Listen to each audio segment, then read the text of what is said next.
It wasn't always easy, but for a time, there was peace. Far Cry New Dawn is coming up with a release date of February 15th of this year, and with such a hasty release following Far Cry 5, fans are pretty damn excited. But there's still so much we don't know. So today on Top 10 Gaming, we're going to be listing off some of the best things to look forward to with our list of the top 10 reasons to be excited for Far Cry New Dawn. Let's jump in.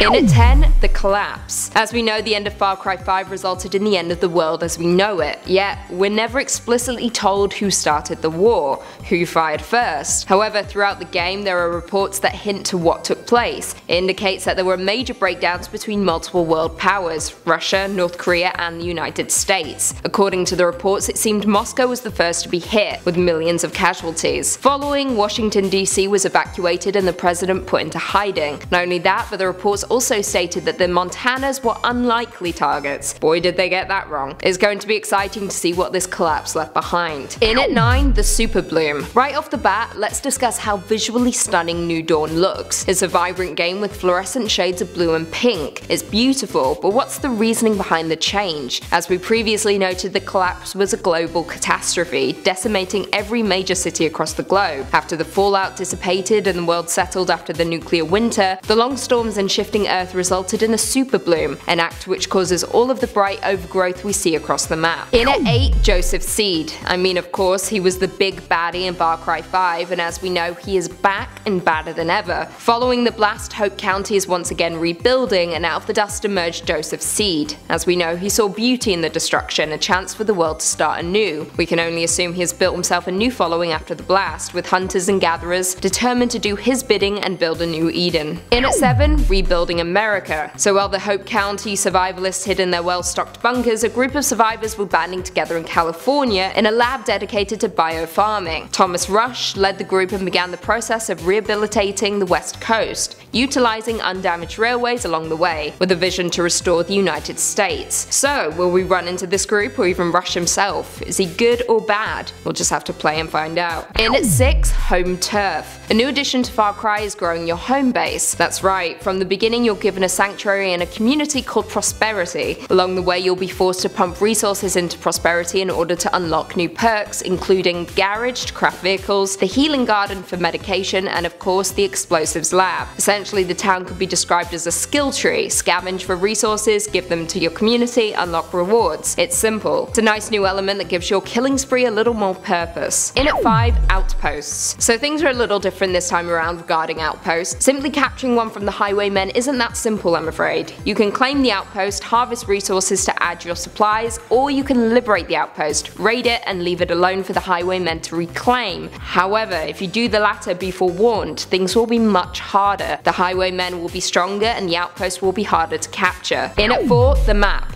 The villains in this game, who we will be touching on later, have spread themselves far and wide across North America, which gives players the ability to travel across the country through expedition system, where you'll get to witness places such as the desolated theme park in Louisiana or a valley in Arizona. You can undertake missions, picking your favorite guns for hire to accompany you or even a friend using co-op. Not only do you get to engage in missions, but you'll be able to see the effects the blast had on other areas across the country. In at 3, crafting weapons. As we know, the world is not the same as it once was following the blast. Resources are scarce. This means you'll have to craft your own weapons to make them stronger for battle. To do this, you'll use items from everyday life to craft some unique weapons that would only exist in the apocalypse, including a saw launcher. Yep, a saw launcher. But don't worry, this aspect isn't just limited to weapons. You'll encounter some badass vehicles along the way too. Coming in at number 2, guns and fangs for hire. I think we can all agree that one of our favorite aspects from Far Cry 5 was the improvement of guns and fangs for hire. Yep, I'm talking Boomer and Cheeseburger. I miss them boys. So when you take on the highwaymen, you're going to need some help. This is where guns and fangs for hire comes into play. You can pick a specialist, each one coming with a different skill set and perk. One being Nana, an old sweetheart with a sharp shot. Not only that, but fangs for hire is back as well. Timber the dog is the replacement for the lovable and loyal Boomer, who met his end when the bombs dropped. Timber not only tears your enemies apart, but he'll ride shotgun as you journey to your next mission. And Finally, in at number 1, the twins. Mickey and Lou, known better as the twins, lead the Highwaymen, a group of villainous psychopaths who seek to take control of the remaining resources in the completely ruined world. However, their history is an interesting one. The twins grew up on the eastern seaboard in a community that rationed their supplies, becoming the community with the most resources, ultimately giving them power. The twins' father led the community of survivors, which eventually moved on from the east coast after their supplies ran low. The twins began to see little reason to hang on to the supplies they had, considering the world was improving, the land was vast, and wildlife was plentiful. However, their father disagreed,